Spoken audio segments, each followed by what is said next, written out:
Okay, here's our first example of our factoring by completing the square.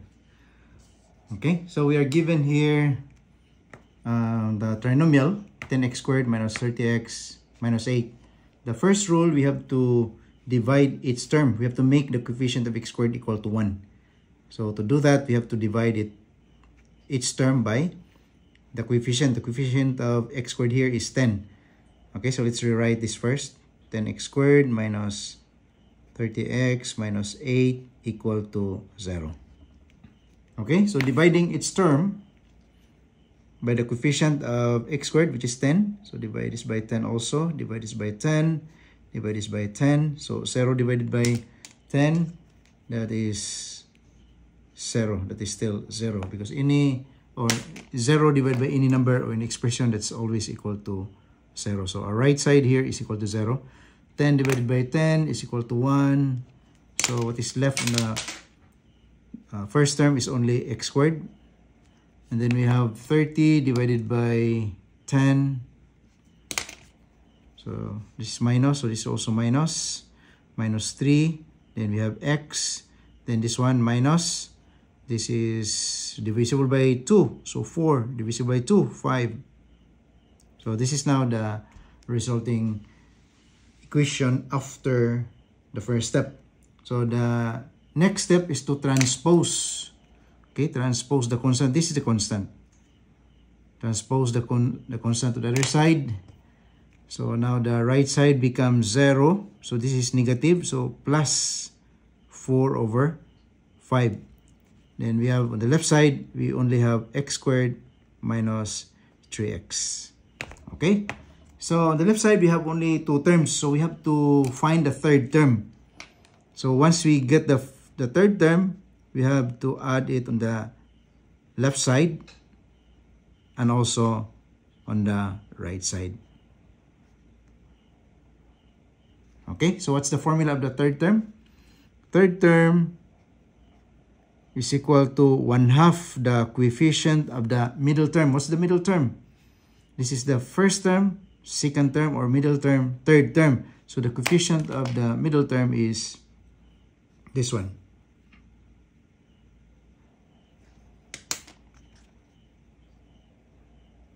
Okay, that is minus 3. So minus 3. Then everything raised to a power 2. So this becomes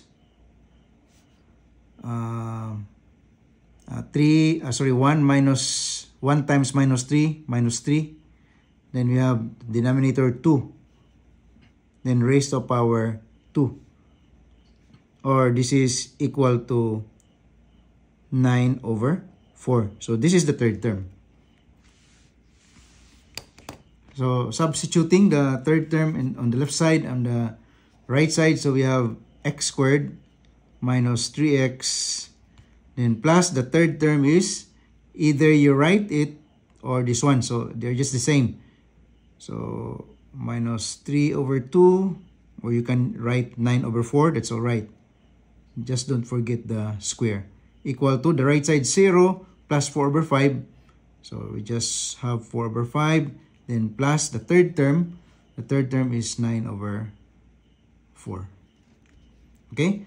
And then after you find the third term, our trinomial on the left side becomes the perfect square trinomial. If you can still remember in our previous discussion, in the previous video, if this is the perfect square trinomial, then what we need to do is just to find the factors of the first term, which is in this case, x squared factors are x and x.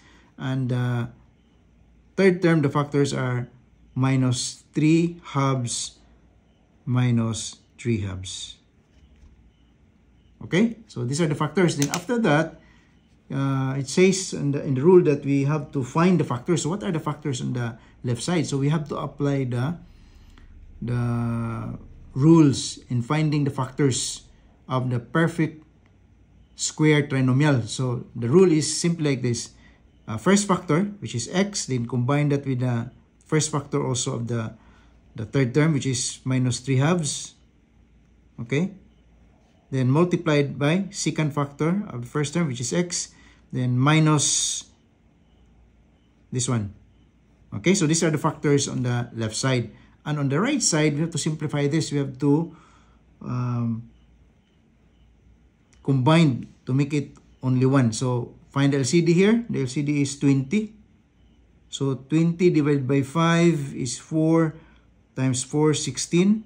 Then we have plus. So plus 20 divided by 4 is 5 times 9, 45. Okay, and then combined. So 16 plus 45 is equal to 61 divided by 20. So this is the right side. And the left side can be written as, we have to use the law of exponent. If you have x times x, this is just the same as x squared, right?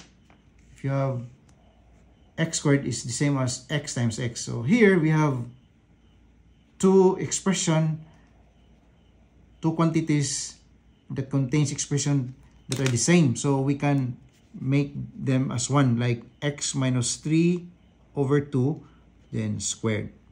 Okay, so this is now the resulting equation. Okay, so the next step is to solve for x.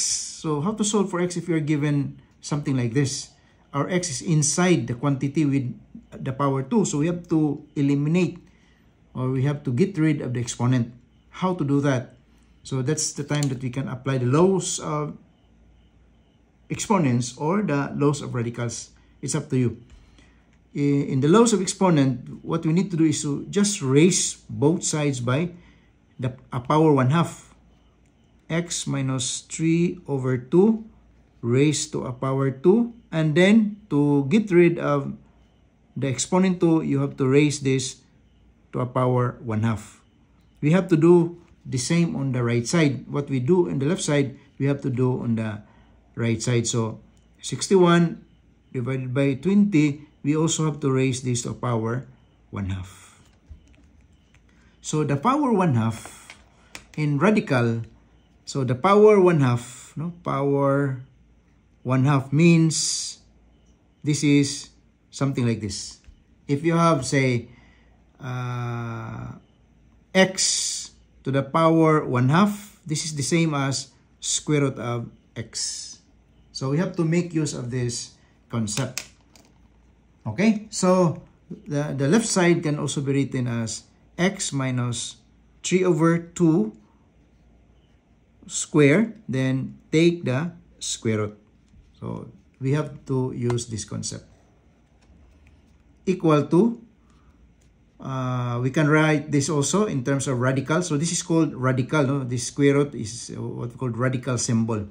So we can write this as 61 over 20 instead of writing power 1/2. So we can write it in this manner. And take note, when you take square root on both sides, the right side has two values, plus and minus. Okay, so as you can see, we go back to the line above, this line of our solution. So we have 2 times 1/2. 2 times 1/2 is just 1, right? If you combine because from the law of exponents, so we have the law of exponents like x to the power m raised to the power n equal to x to the power m times n, right? You just multiply the two exponents, m times n. Okay, so it means we just multiply the exponents here. So 2 times 1/2, 2 times 1/2, this is just equal to 1. Okay, so in other words, we can just get rid of this by cancelling 2 and 1/2. All right, so it means we have 2 here and 2 here. The root here is 2. Then we have exponent 2, so that cancels out. So what is left on the left side is simply x minus 3/2 equal to plus and minus square root of 61 divided by 20. Okay, so to solve for x, so from here, okay, I will write it here. X minus 3/2 equal to plus and minus square root of 61 divided by 20. So to solve for x, we have two values for x. So taking plus. Okay, so taking plus, so what does it mean? or before taking plus, we have to transpose this to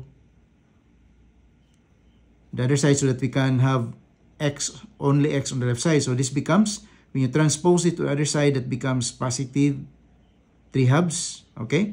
Then we have plus and minus square root of 61 over 20. So taking plus, so when you take the positive, it means that x equal to 3 halves plus square root of 61 over 20. Okay, so this is your first value of x. Then when you take negative, so taking negative, so it means x equal to 3 halves, so we use the negative sign here, minus square root of 61 over 20. So this is the other value for x. So how to check if our answer are correct? You just substitute this to the given equation, and for sure it will make both sides equal to 0. So that's how to check, but we will not do that here now. Okay, we will do the checking in our other examples without the radical to make the solution faster.